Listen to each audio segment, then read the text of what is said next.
been on thin ice for some time now. There was talk about Netanyahu firing him back prior to the Iranian missile attack, the second one on October 1st on Israel. Gallant stayed on because he was. They needed the continuity of command to craft Israel's retaliation strike. But even then, the feeling was as soon as Israel retaliated that Gallant would be fired. But Netanyahu came under a lot of pressure. I think the arrest that you speak of the spokesperson relates to the release of documents that were very embarrassing to Netanyahu that provides a counter narrative to that the Israeli government had about Hamas being the one responsible for obstruction of ceasefire or any hostage negotiation. Netanyahu has always blamed it on Hamas, but these documents show the exact opposite, that it was Benjamin Netanyahu himself that purposefully sabotaged everything. Gallant has been opposed to Netanyahu's escalation in Lebanon and potential escalation with Iran. He has spoken out condemned Netanyahu for the lack of strategic vision, how to win these wars, how to end these wars, and I think his firing was inevitable. It was already being talked about. It just Netanyahu just needed the right time to do it, and I think he took advantage of the uproar over the release of these documents to say that he no longer has trust and confidence in the defense minister, so he fired him. Is Gallant respected by senior military leadership in the IDF? And if he was, does his successor Israel Katz enjoy that kind of respect? Well, Gallant is somebody who holds the respect of the military. He has come under harsh criticism because of October 7th. And also, remember, he's the Minister of Defense. The buck stops with him for the failures in Gaza and the failures in Lebanon. But he has been able to deflect this by, pointing the finger, rightfully so, at Benjamin Netanyahu and the interference in these issues by the Prime Minister. Israel Katz is not, an unknown. He's a longtime politician. He's been the Minister of Foreign Affairs under previous Netanyahu administrations. He most recently was the Minister of Energy, which means he's involved in Israel's nuclear program. He's a man who's read into the deepest secrets. So he's an establishment man who, will be able to come in and hold the respect of the generals, so long as he is willing to articulate to the Prime Minister the advice being given by the military. I think Katz will be able to do that. Who calls the shots? Who decides in Israel the nature and extent and timing of attacks on Iran? Who made the decisions to have 3 waves of attack, canceling the first wave halfway through and totally canceling the second and the third? Is it Netanyahu? Is it Gallant? Is it the professionals in the field? No, in Israel, when Israel enters into an emergency situation like this, they form a war cabinet. And there's 3 members on the war cabinet, and all 3 have to concur before something can be done. It's a unique aspect of Israeli democracy, so that the Prime Minister cannot do things on his own volition. He would normally have to take it to the Knesset and get concurrence, get political support for issues. But in time of war, they've shrunk that down to 3. But you need the concurrence of the entire war cabinet to move forward. Now, generally speaking, you can surround yourselves with people who are politically loyal since you picked them. So one would assume that if you pick your defense minister and your minister of interior as your big 3, maybe have a couple more surrounding you that advise you. These are people who are politically loyal to you. So generally speaking, they will support what you propose. What's happened with Netanyahu, though, is that because these conflicts have taken on a personal nature, meaning they seem to be being waged to preserve the political legacy of Netanyahu above and beyond promoting the legitimate security of Israel, there's been some division in the Council. Also, the nature of this coalition, where Netanyahu has made common cause with some extreme right-wing people like Ben Gvir, the Minister of Interior. There is, the traditional Likud people like Gallant. They don't see eye to eye with Ben Gvir and those extremists. So there's already some tension there in the war cabinet. What happened, as you see it? And I know I've asked you this before. It's a prelude to a follow-up. What happened when Israel last waged an assault on Iran? Did they confront a Russian missile defense system with which they were unfamiliar? No. I mean, Alistair Crook has spoken. He has, you know Alistair very well. Right. And I have a lot of respect for Alistair, both in terms of his professional pedigree and the fact that he still maintains very good connections on both sides of the fence over in the Middle East, so and especially in Israel. So, Alistair Crook has indicated that the Israelis were painted by an air defense system of an unknown nature, 75 to 100 kilometers inside Iraq before they got to the Iranian border. And this disrupted the Israeli attack. I would say that the Iranians probably were not able to fully integrate. If Russia did provide them the S-400 air defense system, one of the most advanced systems, that it wouldn't have been fully integrated into the Iranian air defense network. The Iranians are very good, though, at air defense, at technology. We saw that with their missiles that are able to penetrate Israel's ballistic missile defense shield. And Iran has developed some advanced capabilities that take advantage of intelligence that they've gathered, for instance, in Syria, where the United States flies F-35s, F-22s. They're able to get the radar cross-sections on that, develop radar specifically designed to detect this. And I think that the Iranians surprised Israel. It's more likely to surprise them with an indigenously produced capability, one that has been thoroughly integrated into the integrated air defense of Iran. So I think it was probably an Iranian system of unknown nature, meaning that the Israelis had yet to encounter that. Did the Israelis do significant, appreciable, measurable, noticeable damage to Iran's nuclear or Iran's missile defense system with whatever they did 10 days ago? My gut feeling is no. Even if you had everything hit, it's an extensive missile defense system. It's extensive air defense system. A lot of targets, a lot more targets than systems were fired. I believe that they did hit some targets. They did do some damage. The Iranians admit to 4 military personnel being killed, 1 civilian being killed. I believe that they hit some targets in the Parchin, missile production facility. But again, as somebody who has planned these kind of strikes during wartime and done the battle damage assessment of them, both in terms of looking at it in the immediate post-strike using intelligence means, and as a weapons inspector walking the ground afterwards, seeing up close and personal the damage done. Even when you get all your weapons deployed, the damage is often far less than you think you're inflicting. Here, we have a disrupted Israeli attack of an incomplete nature, where Iranian missile defense appears to have shot down the majority of the Israeli missiles. I don't believe the Israelis delivered anything close to a knockout blow to Iran. Here's General Jack Keane on Fox News, who has what I think is an off-the-wall view of this, but I'd like you to comment on it. Cut number 3. Military effects of that strike is beyond what's being reported, because they have literally taken down most of the Russian air defense system, the so-called S-300 missile defense systems that the Russians gave them years ago. And that's what's really protecting their nuclear enterprise, their oil and gas industry, and other key strategic assets like the missile production factories that the Israelis did destroy at multiple sites. Those are ballistic missile factories, by the way. So yes, this air defense system destruction is really powerful, because Iran is sitting there essentially naked. Iran is sitting there essentially naked. Does this make any sense? No.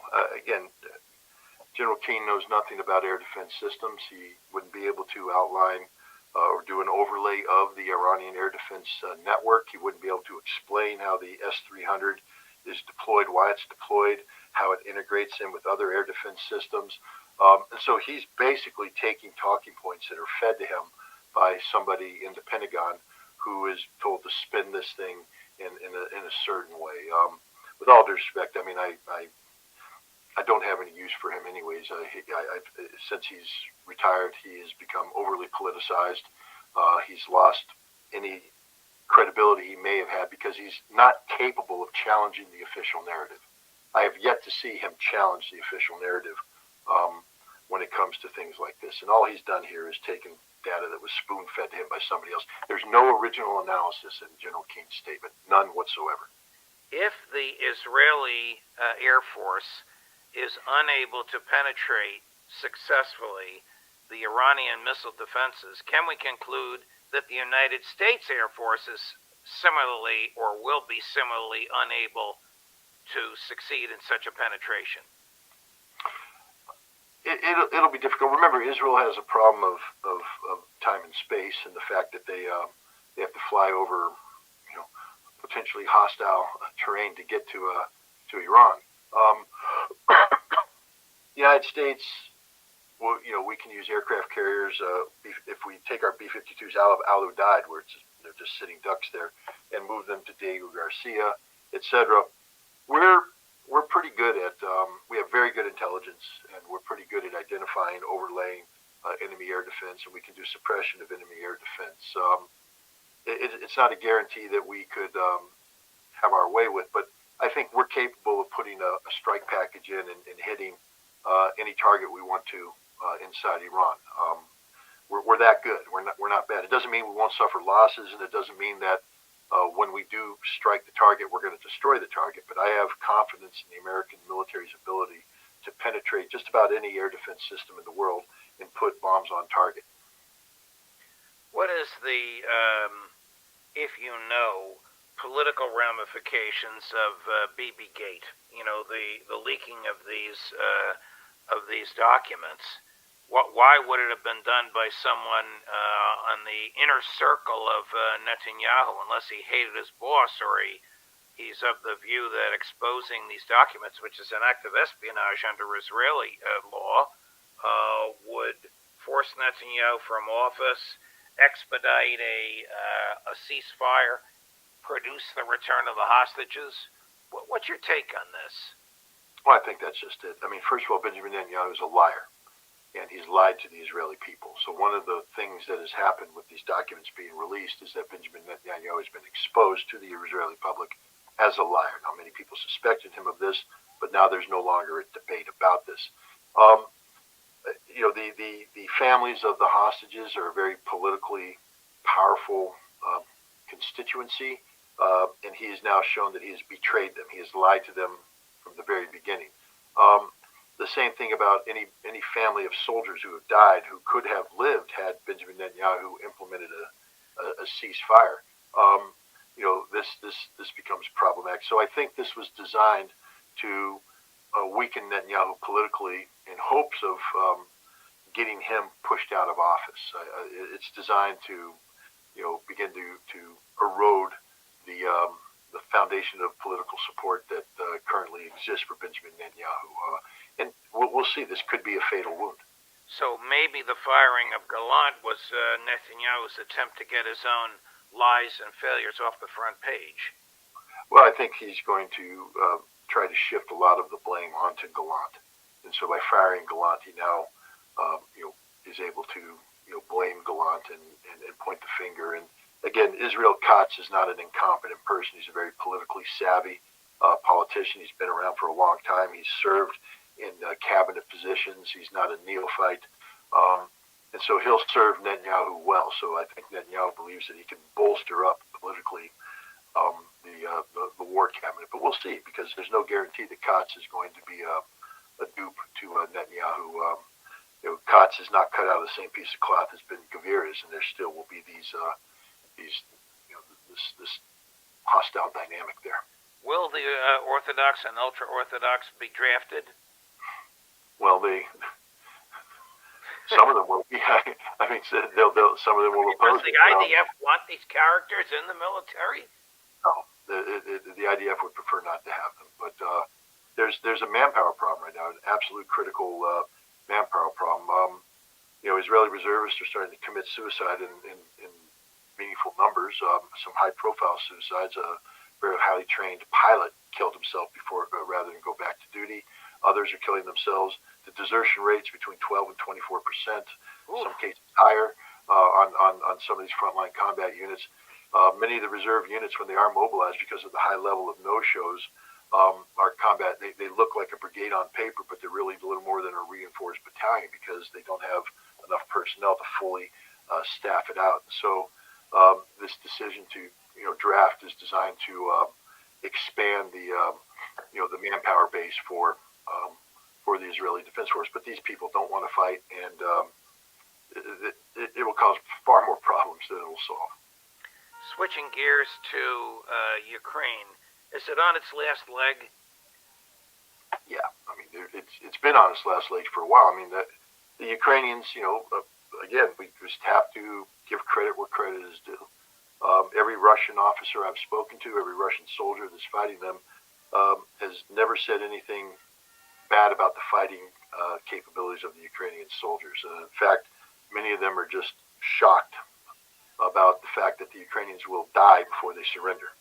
They make the fighting very, very difficult, especially in an urban environment where, traditionally if you had people down in a basement and they know they're going to die, the white flag will come out and you can bring them out. The Ukrainians say, no, you got to come in and kill us. And then the Russians do, but this takes time. It complicates things.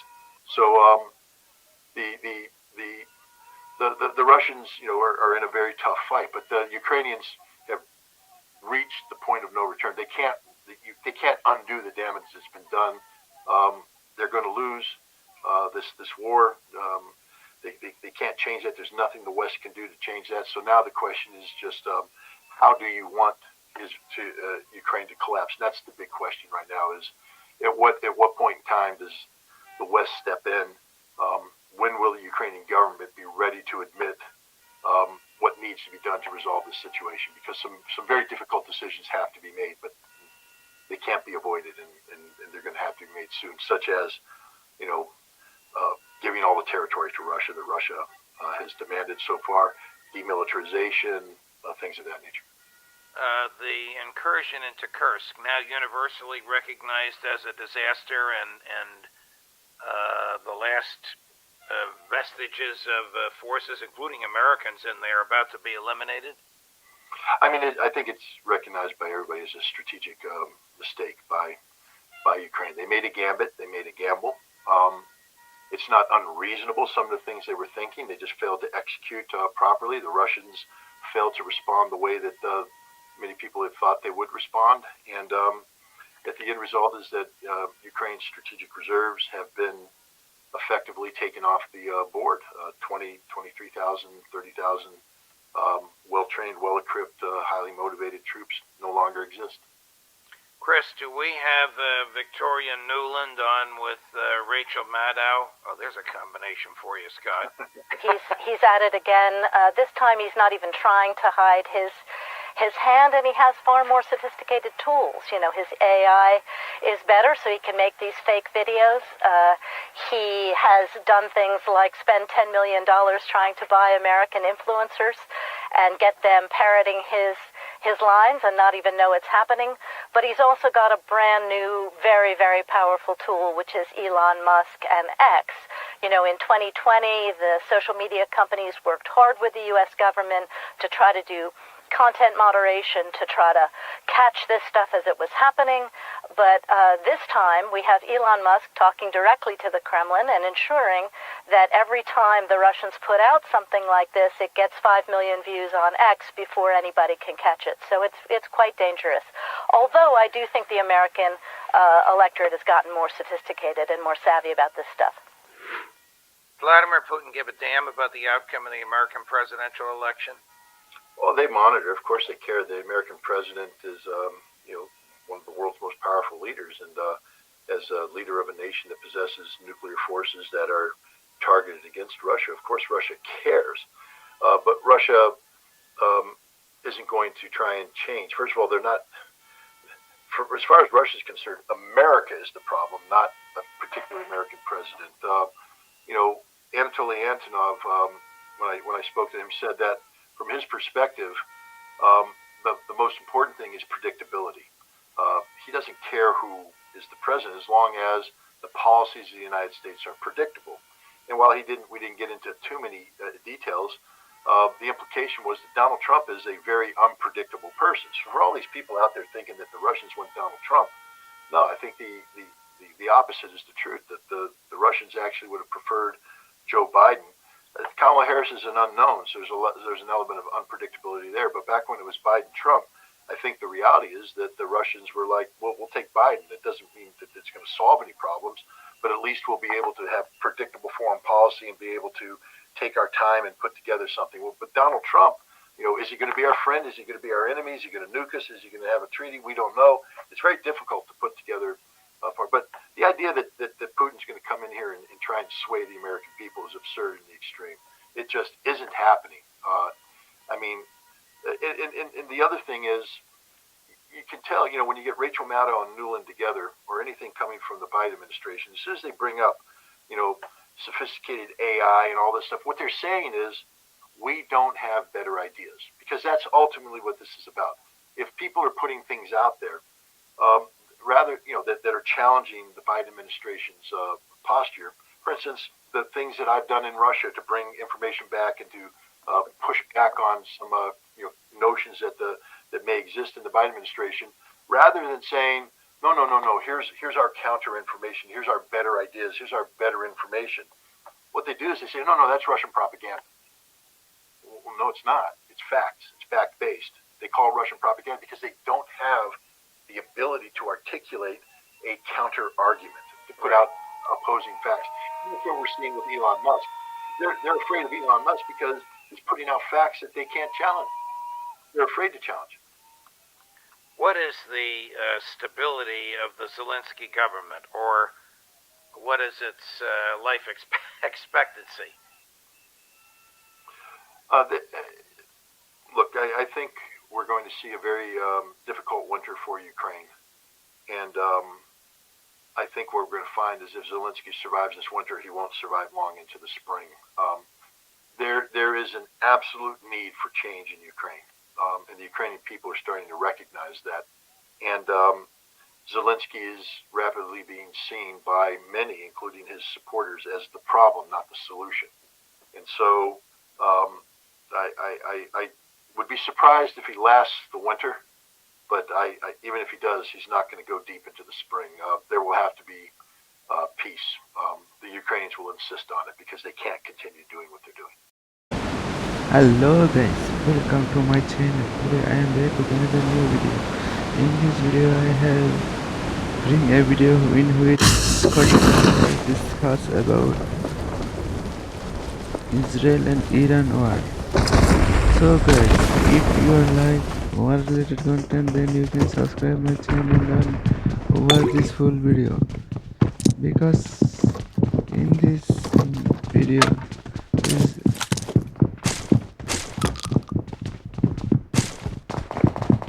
Ritter has discussed about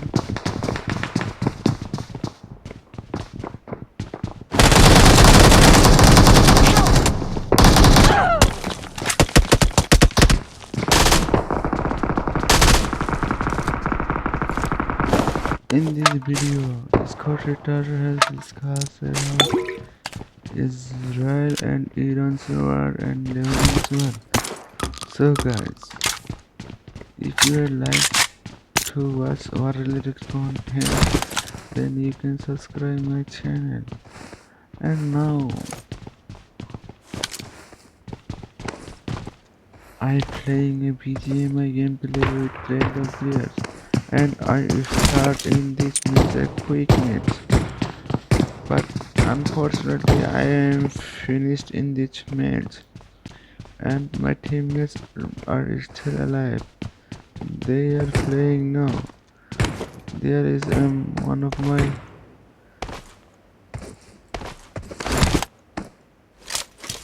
teammate who is playing like pro. So guys, if you want to like war-related content, then you are on the right place and right channel, because I upload daily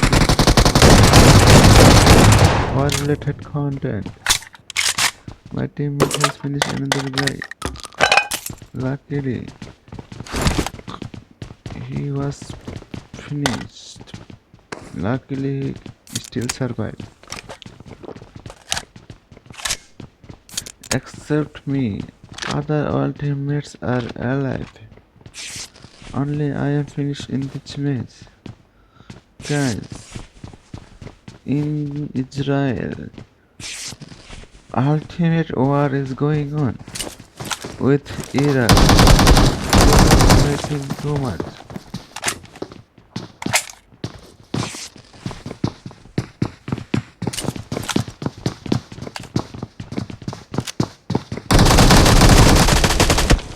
My teammate has finished another guy. Botic. My teammate name is Botic.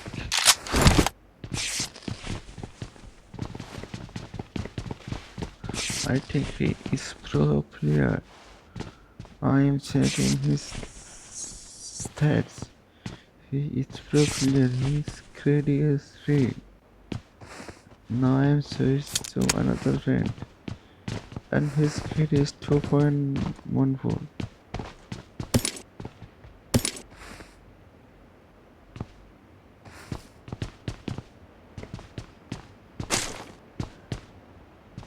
His credit is high.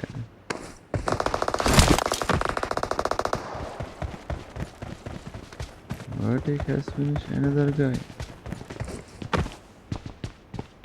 Thank you guys for watching until the end. If you like to watch war related content, then please subscribe to my channel, because I'll be back with another video war related content, war related video next time for you. Marked a location. One of my teammates has finished.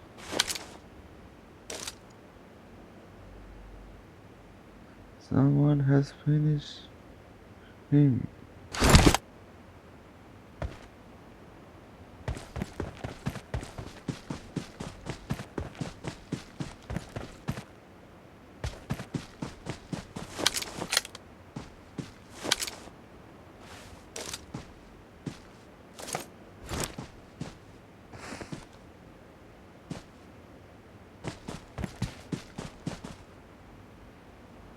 Thank you guys for watching until the end.